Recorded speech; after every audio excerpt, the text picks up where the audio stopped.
Welcome back to Craftast. Remember to like this video, subscribe my channel if you haven't it yet, and also press the bell icon to get all new updates.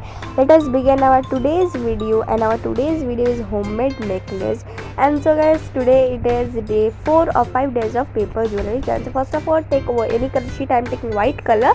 Now you have to take it of any size, okay guys, and then you have to fold till the end and give glue at the end, and you can equal the both sides if they are not equal, okay, as mine was not equal. So guys, now after that you have to cut them into some pieces, some pieces of any size, and you can put them through the wool, okay guys, one by one. So now you have to cut the wool into how much you need. After you can see that you have to cut it out, and then you can just tie the necklace at the back, okay, and tie a knot type. So you can see like it can be open also. Means if you want to take it out of the neck, you can do like that also. You can again put it on. So it was ready guys. So thanks for watching this video. Thanks for your support. Please keep supporting. If you haven't seen these videos, check them out right now. Bye.